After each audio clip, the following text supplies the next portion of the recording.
Muy buenas, soy Sergio Jogosa y esto es Arte con H, en una sección llamada Analiza Arte, porque sí, aquí somos así de originales. Dirigido por Jim Jarmusch y protagonizado por Tom Hiddleston y Tilda Swinton. Estas tres grandes estrellas en conjunto con el trabajo de fotografía de Yorick Le Chauche logra climas íntimos y nostálgicos, cargados de lirismo y texturas. Nos traen el film más íntimo, lírico y cercano de toda la década. Exacto, estoy hablando de... Ambientada en una Detroit desolada y una Tánger románticamente poblada, Adam, un músico underground profundamente deprimido por la dirección que han tomado los actos de la humanidad, se reúne con su dura y enigmática amante, Eve. Su historia de amor ha prevalecido durante varios siglos, pero su idilio pronto es interrumpido por la llegada de Ava, la salvaje e incontrolable hermana menor de Eve, desmoronando así todo lo que tiene a su alrededor. ¿Podrán estas astutas pero frágiles criaturas de la noche sobrevivir antes de que sea demasiado tarde? Antes de nada, esta es una película que ha ganado muchísimos premios, pero a mi gusto ha ganado muy pocos, porque sinceramente esta me parece la mejor película de Jim Jarmusch, afirmando todo su estilo y creando una película absolutamente única. Y no es que las otras sean precisamente malas, porque de nuevo, a mi parecer y al de muchos críticos, Jim Jarmusch es uno de los últimos poetas cinematográficos que quedan. Y Solo los amantes sobreviven me parece una película absolutamente interesante. ¿Por qué? Porque apenas tiene trama y es que no le hace falta, puesto que se trata de una oda vitalista, una experiencia absorbente, fascinante para la vista y los oídos, todo un festín para los sentidos. Posee todo lo necesario para ser una película de Jarmusch: pasión por el underground, exaltación de lo excéntrico, melomanía, una fotografía increíble y unos diálogos realmente ingeniosos. Vemos el universo, infinito, inmortal, que gira sobre nuestras cabezas, que se transforma en un vinilo que empieza a entonar una versión de Funnel of Love de Wanda Jackson. Nos invita a entrar en un mundo esotérico. El vinilo, la canción, el universo, todo nos cuenta una historia de tantas sobre las que giran. Nos presentan a los personajes de dicha historia y el disco sigue girando. Las luces, los giros, el acercamiento de la cámara y la casi inexistente respiración de los personajes generan un efecto hipnótico en el espectador, casi psicodélico, y sin que nos demos cuenta nos han presentado a los personajes con tanta información que casi podemos describirles sin que hayan dicho nada sobre ellos mismos. Un dato que abarcaré mucho más adelante. El comportamiento y los tics de los personajes son un grito del director para presentarnos y decirnos de manera súper clara cómo son estos personajes. Podemos ver un claro ejemplo, por ejemplo, cuando Ian entra a casa de Adam y le dice que tiene los zapatos manchados, preocupado de que Adam se cabree con él. Mientras que por el lado de Adam podemos entender que ese es el menor de sus problemas, mostrando el estatus de cada uno y definiéndolos de manera sencilla y efectiva. Ian siente por Adam una profunda admiración y es que no es para menos, puesto que Adam es todo lo que Ian quiere ser. Por otro lado, Adam siente un cariño especial por este zombie, pero no deja de ser un zombie, y no duda en gritarle si es necesario cuando Ian se empeña en arreglar su baño. Y lo siento porque a partir de ahora voy a decir Adán y Eva, como se dice en español, ya que, bueno, me resulta bastante más sencillo y no deja de ser el mismo nombre. Y lo bueno o malo de esta obra, depende de a quién le preguntes, es la gran cantidad de referencias que hay. Las referencias y nombres de artistas, grandes pensadores y personajes que no tardan en aparecer e inundan la película, ofreciendo al espectador una lista de personas a las que estudiar. Y lo cierto es que en muy pocas obras he visto esa gran cantidad de referencias que, por lo menos a mí, me gusta muchísimo. ¿Por qué? Porque sí, algunos cineastas han puesto esta película como petulante o como sobrecargada, pedante y pretenciosa, creada para un espectador con alto conocimiento en la historia o las artes, pero si tenemos en cuenta la finalidad del film, yo pienso que es más bien todo lo contrario. Yo pienso que más bien estimula al espectador para que corra a YouTube a buscar esos nombres y que, bueno, de alguna manera dejen de ser zombies. Y la lista es larga, voy a leerlo. William Ross, Eddie Clarke, Christopher Marlowe, Dr. Fausto, Watson, Strangelove, Caligari, Fibonacci, Tesla, Jack White, séptimo hijo de su padre, Shannon Baron, y sigue. El humor de esta película está patente todo el rato, pero sin embargo es silencioso. Pocas veces te hará soltar una carcajada si no es en un momento de gran humor negro, porque suelen ser las pequeñas tonterías como un polo de sangre fresquita las que te hacen sonreír ligeramente. Podemos ver cómo las cosas simplemente pasan, el mundo sigue girando y ellos se sienten. Eva sabe que algo pasa con Adam, por eso va a Detroit. Podemos ver cómo Adam toca el violín como si fuera Paganini, según en algunos dibujos, y resulta muy curioso porque de alguna manera Paganini es un personaje que está muy vinculado al demonio, igual que los vampiros. Mientras vemos cómo Eva elige libros como una niña y podemos entender su velocidad a la hora de leer y pequeños detalles como la creación de Adán y Eva de Ghiberti. Y por la expresión de Eva podemos ver la correlación que hay entre las dos parejas de Adán y Eva. Una vez nos presentan a los personajes viviendo en soledad, el director nos enseña a los personajes conviviendo, pero no sin antes darnos señales de la tormenta que se avecina. Si pudiéramos dividir la película, yo creo que el prólogo acaba justo cuando Eva llega a la casa de Adán, dándonos después un tiempo llano en el que nos presentan la armonía en la que conviven estos personajes. Y se nota que se aman, dejando atrás el amor carnal tan característico de este tipo de películas de vampiros. Los vemos conversar sobre el pasado, el presente, preocuparse por el futuro y por ellos mismos, demostrando características que dan mucha personalidad a los personajes, como un gran ejemplo, Adam quejándose de los cabres enredados, de los malditos zombies, y hablando de Tesla como un amigo del pasado que era capaz de encender bombillas sin cables. Dato real, lo de las bombillas, no lo de que eran amigos. Los personajes aparecen cada vez más claros, mostrándose tal cual son, haciéndonos preguntar, como dice Marlowe, ¿por qué no viven juntos? Los personajes bailan, el disco gira, incluido el universo, sin que nadie se dé cuenta. La entrada de Ivy me parece muy espectacular y es muy simple, pero es que tiene un mensaje muy potente. La vemos acostada, sonriendo, pícara, soberbia sobre dos cojines que simbolizan a Adán y Eva. Técnicamente está riéndose mientras se acuesta en ellos, dándole un poder sobre ellos y dando indicios de lo que va a pasar. Porque será un par de noches después, en el mismo sofá, donde encontrarán muerto a Ian. Y ahora os estaréis preguntando, ¿por qué los cojines simbolizan a Adán y Eva? Muy simple, en toda la película hay dos colores que destacan, el azul y el amarillo ocre. Para ser más exactos, todos los colores fríos son parte del mundo de Adán y los cálidos son parte de los de Eva. Todo esto lo retomaré más adelante. Cuando salen de fiesta podemos ver más de este juego de Jim, este juego que el director tiene con el espectador o la espectadora. Te pone cosas a la cara como el disco negro o el reto sexual de Eva, con Ian para molestar a Adán.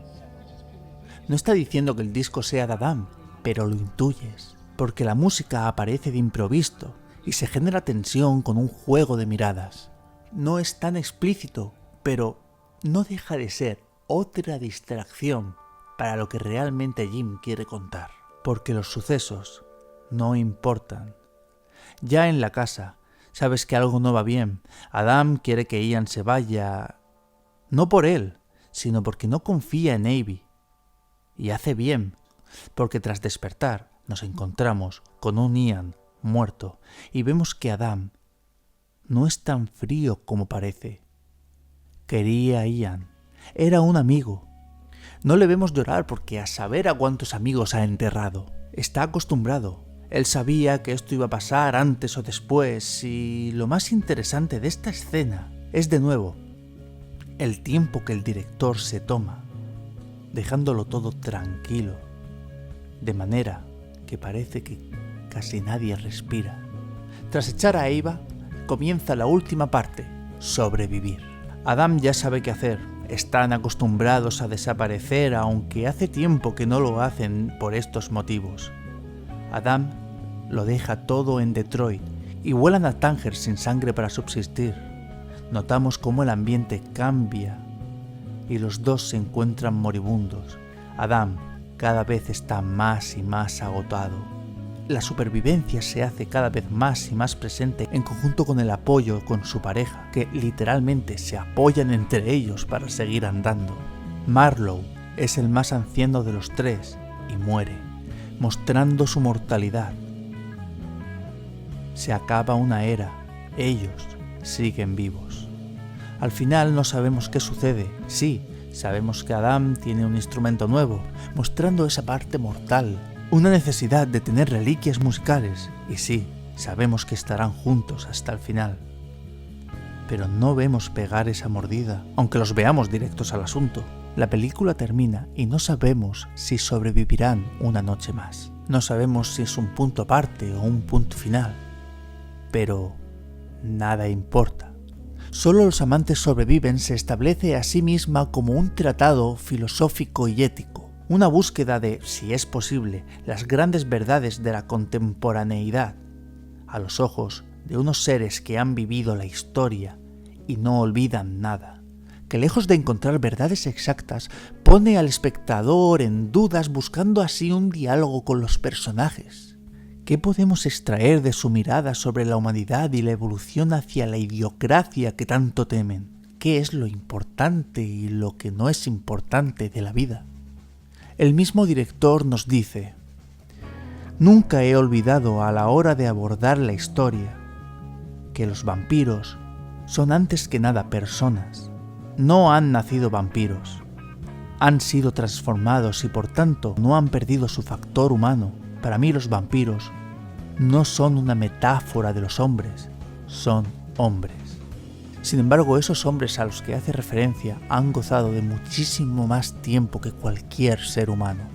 Esa oportunidad es la que toma el director para traducir esas vivencias, que permiten valorar los sentimientos y los grandes procesos culturales, ambas cuestiones desestimadas y olvidadas por la civilización actual.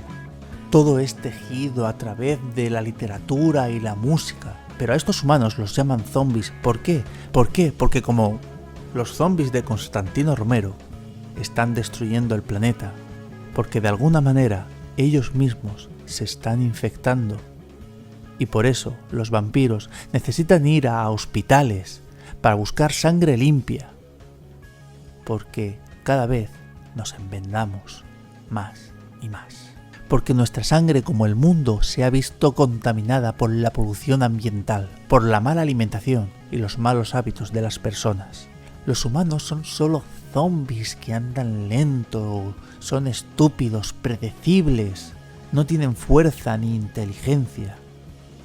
Es un golpe, un pequeño jetazo que te da el director a ti como espectador o espectadora. Pero esta visión pesimista no solo se queda con los humanos tal cual de hoy en día, también cubre su visión sobre estas figuras surgidas de la literatura y mitificadas hasta la descontextualización. Un claro ejemplo es el de Shakespeare con Marlowe. En Solo los amantes sobreviven, lo único que ha sobrevivido aparte de ellos es el amor y el arte. Porque ni siquiera es eterna la vida del vampiro. Cada vez están más indefensos, la sangre del presente suele estar contaminada, corrompida. Es difícil encontrar esa dosis de calidad en la sociedad actual. La mirada crítica del autor se expresa no solo por los diálogos, sino en la relación de los personajes con los objetos simbólicos que los rodean. Discos, libros, fotos, piezas de artes, cuadros. Ellos están asistidos por una sobrecarga de artefactos viejos. Jarmusch reivindica lo que según él no parece valorarse, pero que sin embargo tiene una gran calidad, un gran signo del posmodernismo. Y es que precisamente la película plantea desde su propio argumento la radiografía de la decadencia desde un punto de vista posmoderno, puesto que en la película no hay un argumento lineal, ni nos encontramos con un guión que ofrezca una meta, unos objetivos, un principio, un final. En realidad, el único recurso argumental que marca la circularidad de la película es la búsqueda de la sangre, necesaria para los vampiros para poder sobrevivir. De hecho, la película no nos muestra ese final explícito que he dicho antes. Deja abierto el final de la obra, aunque ciertamente el espectador puede adivinar por dónde van los tiros, debido a que precisamente lo que pone el director en juego es la demostración de que no hay progreso posible, no solo para nuestros protagonistas vampiros, sino para el mundo. El final de la película podría encajar perfectamente con el principio. A pesar de que los vampiros odian su estilo de vida, siguen viviendo, incapaces de renunciar a ese modo de vida que tanto odian. Al final, pese al desencanto que cubre toda la obra, como he dicho antes, es una declaración de amor hacia todas aquellas cosas que hacen que la vida valga la pena, como por ejemplo, pasear con el coche por la ciudad. Y es que es muy interesante cómo Jarmusch filma las ciudades, dándole una personalidad a cada una, dándole un alma, encontrando un pasado, un presente y un futuro en las fachadas. Para mí no es más que un toque de atención para prevenir futuros errores. Errores que se pueden ver si ves todo lo que sucede día a día con un punto de vista lejano y crítico. Sí, la película critica a la humanidad, pero tampoco se olvida de las grandes mentes que esta humanidad ha creado. Lo muestra todo de una manera muy equilibrada, mostrando el gran potencial que tiene el ser humano para lo bueno y para lo malo. Y para mí el mensaje es que debemos aprovechar lo bueno. Desde el primer momento el film nos presenta a los personajes como unos seres puros, bellos y frágiles, que deambulan sin un propósito exacto por el tiempo. Ella es literatura, es más técnica, más pragmática, curiosa, ama la naturaleza en todo su esplendor y ve el bien y el mal como algo natural. Por lo que ni odia ni ama a los zombies. Le parecen seres curiosos y deja que las cosas sucedan sin entrar ella en juego. Adán, por otro lado, es música. Más sensitivo e impulsivo, se deja llevar por sus emociones hasta el punto que sus emociones pueden con él. No odia al ser humano realmente, odia lo que los seres humanos, los zombies, están haciendo con ellos mismos y con el mundo. En todo momento se puede ver el poder sensitivo que hay entre ellos, y el sentido más importante de todos para ellos, a mi parecer, es el tacto. No es casualidad que Eva sepa distinguir la antigüedad de las cosas solo por el tacto, como si todo objeto tuviera en braille toda su historia, y es por esto que llegado al final de la película, se tocan las palmas de las manos, como reviviendo todo su pasado y todo lo que los une. La luz y los colores son muy importantes, como he dicho anteriormente. Si bien es cierto que las casas suelen tener un tono amarillo ocre, esto no es más que una herramienta para darle calidez a las escenas, pero el color de los personajes se refleja al salir a las calles de las ciudades en las que viven, siendo Detroit un lugar con colores fríos y algunos colores cálidos de fondo, como el recuerdo de Eva para Adán, donde no se ve un alma. Y al contrario, viendo Tánger, que por cierto es la ciudad preferida del director, como un lugar lleno de vida, colores cálidos y pequeñas intervenciones frías como recuerdo de Adán. Y es que estas ciudades son importantes, son personajes para la historia. Siendo, como acabo de decir, Detroit el lugar perfecto para definir el alma de Adán y Tánger el de Eva. Como también he dicho, Eva es muy curiosa. Le gusta ver gente vivir sus vidas, le da mucha curiosidad, mientras que Adán se aguarda a sí mismo, pues bastante tiene con sus sufrimientos. El amigo cercano de Eva es el autor no tan reconocido de las obras de William Shakespeare, Christopher Marlowe, que resulta ser una herramienta múltiple para el director. Lo primero, un gran ataque a la figura de Shakespeare, que bueno, si no lo sabéis, siempre se ha rumoreado que de alguna forma Shakespeare no era más que un actor pagado por un noble ya que no estaba bien visto en la época isabelina que los nobles escribieran obras de teatro. Podéis ver la película Anonymous si queréis saber más. Y por otro lado es la muestra de la mortalidad de los vampiros, eliminando así cualquier posible muestra de superioridad entre los vampiros y los seres humanos, diciendo que en realidad todos son mortales. El precario equilibrio en la vida de Adán y Eva se ve amenazado por la llegada sin invitación de Eva, la pequeña, traviesa, incontrolable hermana de Eva, que a diferencia de Adán y Eva, aún no ha aprendido a dominar sus instintos y es imprudente, es inquieta, y esto molesta a Adán, ya que sus travesuras siempre causan ciertos problemas en la vida de estos dos, que simplemente quieren tener una vida tranquila. Y bueno, como dice Adán, la lucha entre los contrarios es el principio universal que gobierna el ser, y esta lucha se manifiesta también entre Adán y Eva, mujer, hombre, optimismo, pesimismo, luz, oscuridad, blanco, negro, Tánger, Detroit, yin, yang, y nada como el género de vampiros para reflejar la permanencia del ser a través del tiempo. Creo que Adán lo explica muy bien. El lenguaje de esta película resuena por todos lados al director Jim Jarmusch. La búsqueda multicultural, el estilo de música underground, sobre todo el rock progresivo underground que tanto le gusta, hasta las ciudades que aparecen tienen algo especial para él, siendo, como he dicho antes, Tánger su ciudad preferida. Él dice que la música es la fuente de la vida y en esta película da todo para que ese mensaje quede recargado desde el mismo inicio, haciéndonos un símil del universo con la música. La composición de la banda sonora está tan cuidada que la banda sonora forma parte del ritmo y el cómo se forma y comporta desde la cámara hasta el attrezzo, pasando por supuesto por los actores. Podemos verlo por ejemplo nada más empezar la película con el tintineo de campanas. Pero es que esto se repite una y otra vez. El acercamiento de la cámara trae vida, como un alma que quiere hacer contacto con estos personajes, pero por otro lado la cámara que se aleja es señal de muerte, como si precisamente el alma del moribundo o del ya muerto se estuviera alejando a los límites del universo. Si vemos el making of de la película podemos ver cómo el director le pide a los actores que busquen la calma más absoluta, todo esto para crear esa sensación de casi ritualidad, de meditación e hipnotismo.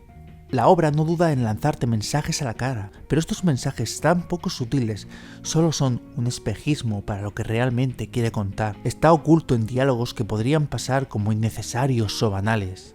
Nos hacen un juego con la sangre como si se tratara de la droga más exquisita. También muy propio del cine de Jim. Se toma todo el tiempo necesario en dejar escenas tranquilas en las que aparenta no pasar nada, planos más o menos abiertos o cerrados, pero siempre transmitiendo esa sensibilidad casi depresiva que desprende todo el film. Un gran momento, por ejemplo, es antes de tomarse las copas, cuando cogen su collar, su medallón, que forman entre los dos el yin y el yang, como si se tocaran desde la lejanía. Hay planos que se intercalan por capas, queriendo decir que todo está sucediendo en el mismo momento y es parte de la misma canción, del mismo cuento. También vemos como todo resulta bastante teatral, la forma de actuar de los actores, de hablar, de sentir los escenarios, el aparcamiento que años atrás fue un teatro, Adam que no deja de ser una versión estilizada a palabras del mismo Jim, como si Syd Barrett hiciera Hamlet. Algo que queda bastante claro cuando el mismo Marlowe que escribió a Hamlet dice que ojalá hubiese conocido a Adam antes de escribir Hamlet, porque el mismo Adam es mejor Hamlet que el Hamlet que él escribió. Un dato también muy interesante es que Jim ya había pensado en esta película 8 años antes de que fuese grabada y que ya contaba con Tilda desde entonces para la película. Tenemos que entender aquí que ellos se conocían desde que Tilda tenía 15 años y a mi gusto la película funciona tan bien por la manera que tiene Jim de dirigir. Por un lado tenemos las continuas reescrituras de guión, dejando a los actores e incluso a los técnicos ayudar en para perfeccionarlo, llegando a reescribir escenas antes del mismo día de rodaje. Y vosotros y vosotras diréis, ¿cómo es esto posible? Fácil, se quedaban encerrados durante días enteros en el set reescribiendo y reensayando escenas, viendo desde todos los prismas para que quedara perfecto. Fijaros si es extremo lo que estoy diciendo, que este plano, hacia dónde va la sangre, a qué velocidad, la textura, pues todo esto está calculado, habiéndolo probado infinidad de veces antes con distintos tipos de suelo o ángulo para que quede en el cuadro perfecto. Otro punto que realmente está muy vinculado a lo que acabo de decir, porque no deja de ser parte de la manera de dirigir de este director, es que todos y todas tienen voz y todos y todas conocen todos los detalles del film. Los actores no solo conocen el tipo de planos que van a rodar, conocen también el número de frames en el que se va a grabar y el nivel de sonido, cosa que para nada es normal en el mundo del cine. Tilda dijo en una entrevista que Jim simplemente lanza una idea y el grupo debe dirigir. ¿Qué se consigue con eso? Que la obra no sea un trabajo más para el utirero, sino más bien que se siente implicado en la obra y con esto ofrecer un mayor cariño y dedicación si es posible a la obra. Jim, como buen amante del cine, es un fan de este género y como fan de este género ha retorcido los parámetros y las guías preestablecidas de los cánones clásicos del cine de vampiros. Y esto es algo que, a mi parecer, hay que aplaudir a día de hoy. Y bueno, como conclusión, como dije antes, esta película acaba siendo una crónica posmodernista que abarca arte, filosofía, ciencia en un continuo diálogo, como antes lo hicieron otros autores, como por ejemplo aquí en España Arrabal, con un mensaje direccionado a la búsqueda de la superación humana, construyéndose con el apoyo mutuo y el amor, por supuesto, para dejar de ser zombies. Una oda vitalista en toda regla. El mismo título lo dice, ninguno podía sobrevivir sin el otro. Aunque se quede muy abierto, yo creo que el mensaje es que al final sobreviven. ¿Por qué? Porque es gracias a los otros amantes. Es un círculo que se convierte en espiral, al mismo tiempo símil del universo. Una nueva etapa, pero el mismo cuento. Tienes que amar cuando eres inmortal. ¿Qué otra cosa puedes hacer? Está dentro de nuestra naturaleza. Es instintivo. ¿Qué otro motivo te queda? Como siempre podéis pillaros la película en CEX o FNAC. Yo me la pillé en FNAC por 16 euretes. Y bueno, este es el primer vídeo de la segunda temporada del canal. Ya tengo preparado más o menos todo el planning de toda la temporada y espero que os guste. No olvides comentar, darle me gusta, seguirme y darle a la campanita si aún no lo has hecho. También puedes seguirme en Instagram, donde estoy diariamente activo. Muestro todos los proyectos en los que estoy trabajando, subo cosas interesantes sobre arte y hago concursos de vez en cuando.